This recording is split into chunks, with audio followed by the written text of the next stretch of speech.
In the dead of night, a chilling scream echoes through rural Ohio's foggy fields. Something watches from the darkness, waiting for its moment. This is the true story of a driver haunted by a passenger who never left. My name's James Carter, from Willow Creek, a small town in rural Ohio. Back in 1999, I was 15, in ninth grade, when family struggles forced me to drop out. I wanted to help my dad, so I took a job at Maggie's Diner, 20 miles away in Millfield. The owner, Mr. Thompson, wasn't thrilled about hiring a kid. He said, "Kid, you're too young. If the cops find out, I'm in trouble."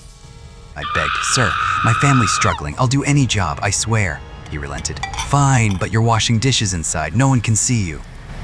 I scrubbed plates, helped the cook, and after 5 months, Mr. Thompson took a liking to me. But he wasn't happy I was stuck washing dishes. 3 years passed, and one day, he called me over. "James, this job won't fix your family's problems. The diner's barely surviving," he said. I replied, "Sir, this job's enough. It helps my dad." Mr. Thompson wasn't convinced. He asked me to bring my dad in. I brought Dad to the diner, and Mr. Thompson praised my work ethic. But he said, "This job won't solve your family's struggles. Look for something else." Dad agreed, saying we'd manage, but Mr. Thompson had a plan. He explained, "Years ago, I bought a rickshaw for deliveries, but the market's closer now. The rickshaw's been sitting unused. I'm giving it to James." I was stunned. He added, "Pay me back when you can, no rush." A mechanic checked the rickshaw. It was good to go. That evening, Dad and I drove it home to Willow Creek. The next day, I became a rickshaw driver, taking fares around Millfield. Business was good, too good. I barely had a moment's rest. I pay Mr. Thompson small amounts whenever I could. One day, he refused the money, saying, "You've paid enough, keep it." 2 years later, the rickshaw was falling apart. One night, around 9 p.m., a man flagged me down. He said, "I need you to transport a body to my village." I hesitated. This was my first time with a corpse, but I agreed, and we loaded the body into the rickshaw.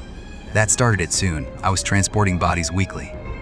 One morning, I dropped a body off in Bethel Village and cleaned blood from the rickshaw at a well. A man approached, asking, "You heading to Millfield? My wife's in labor, in pain. She needs a hospital. Can you take us?" I cleaned the rickshaw fast and drove to their house. His wife, Emily, about 25, was writhing in agony, 9 months pregnant. The midwife said the baby was breech, and she couldn't help. We lifted Emily into the rickshaw, her screams piercing the night. I drove carefully. The bumpy roads could make things worse. Her husband urged, "Hurry, please," but I couldn't risk it. Just 4 miles from Millfield, Emily's screams stopped. Her husband whispered, "She's gone." My heart sank. A young mother, dead in my rickshaw. They decided to take her body home, not to the hospital. I drove them back, her lifeless form haunting me. That night, I couldn't sleep. Her screams echoed in my mind. The next morning, Mom noticed I hadn't slept. I told her about Emily's death, how her face wouldn't leave me. She said, "You've carried bodies before. It's just your mind." I bathed, prayed, and went back to work, but my eyes felt heavy. At noon, I parked by the hospital and fell asleep in the rickshaw. In my dream, someone sat beside me.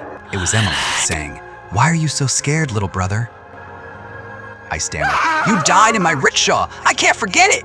She replied, "You tried to save me. Why fear your sister?" I woke, and she was gone. Was it a dream or her spirit?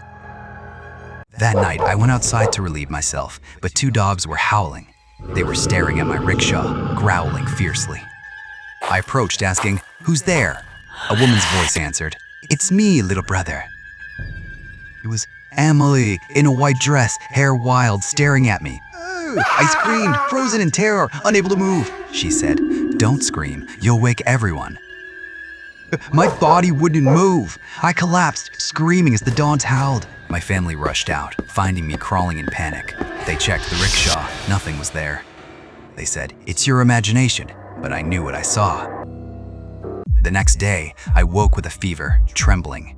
That night, driving home at 11,000 p.m., her face haunted me. The road was empty, but I felt her watching.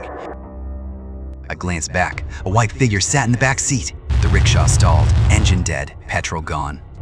I ran, her voice calling, "Little brother!" I tripped, fell, blood dripping from my hands. Her voice echoed closer, and I blacked out. I woke at 3 a.m. alone, lying in a field. The rickshaw was a mile away, out of fuel. I walked back, trembling, and found no one inside. I got petrol, drove home, and collapsed, feverish. My family found me, muttering her name, Emily. A local shaman was called. He spoke to her spirit. She said, "I wanted to help my little brother." The shaman told her, "You can't stay among the living." She replied, "I'll leave, but I'll always care for him." She left, and I felt peace, but also guilt for fearing her. James shared this chilling tale with us, a true nightmare from Ohio. Imagine a spirit sitting beside you, calling you family. What would you do in James's place? Comment below. If you faced a terrifying experience like this, email us at sharethehorrorstory@gmail.com. If it's gripping, we'll turn it into a video within 5 days. Like, share, and subscribe for more real horror stories. We'll meet again with another bone-chilling tale.